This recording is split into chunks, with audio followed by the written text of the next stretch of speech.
Hello बच्चे, आज मैं जनार्दन सर आपके प्रिय चैनल इंग्लिश आचार्य पर नए टॉपिक के साथ उपस्थित हूँ। तो आइए बच्चे, हम सब सीख लेते हैं इसमें।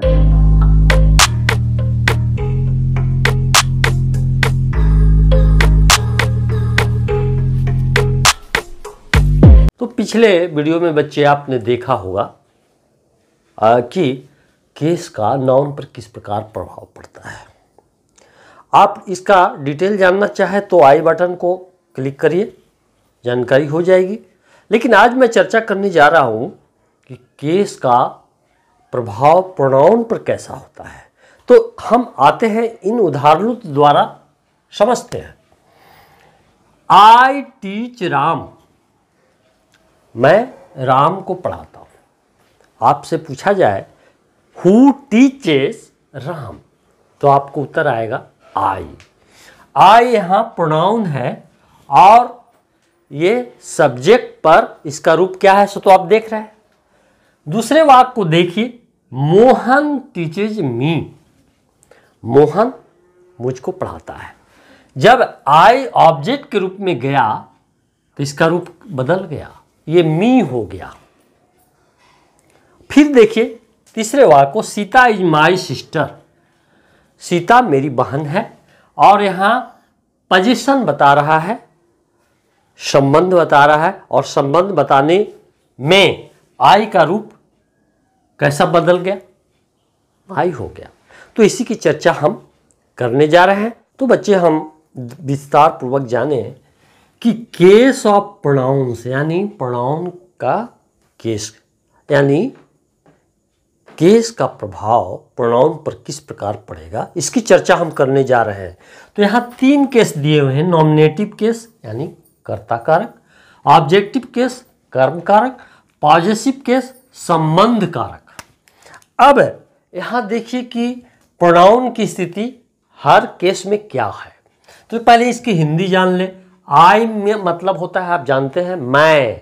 आई मीन्स मैं, वी मीन्स हम लोग, यू मीन्स तुम लोग, या आप लोग।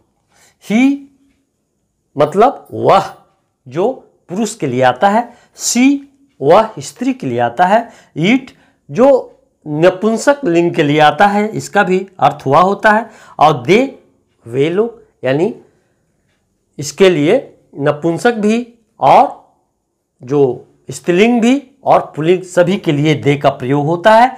तो इनका हिंदी तो आप जान गए।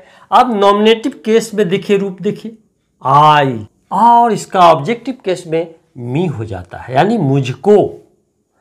फिर पॉजेसिव केस में इसका रूप माई, यानी मेरा, और माइन।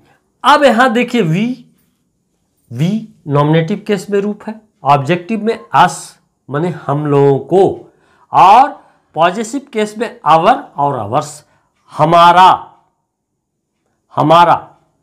यू माने तुम लोग, तुम, आप लोग, यानी इसका नॉमिनेटिव में रूप यू है। लेकिन ऑब्जेक्टिव में भी देखें तो यूए रूप है, इसमें कोई परिवर्तन नहीं हुआ।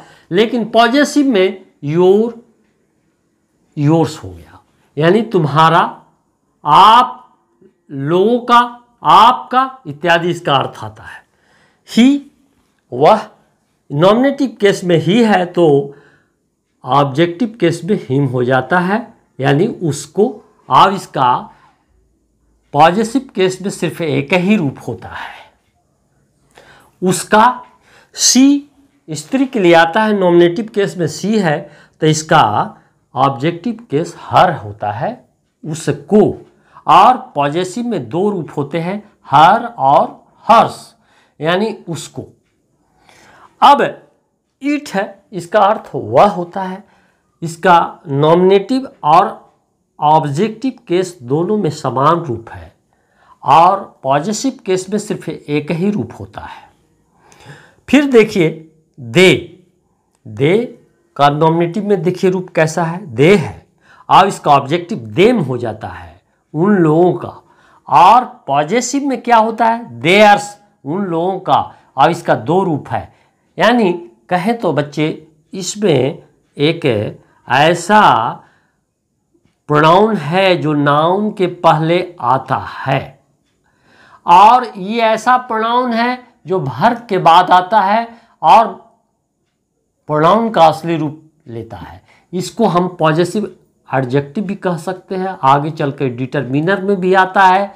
तो इसका विस्तृत हम चर्चा करेंगे आगे की। तो बच्चे इसको नोट कर लीजिए। तो बच्चे मैं आशा करता हूं कि आप सब समझ गए होंगे। अगर कोई भी दिक्कत है तो कमेंट सेक्शन में जाकर आप पूछ सकते हैं। तो ठीक है बच्चे, धन्यवाद।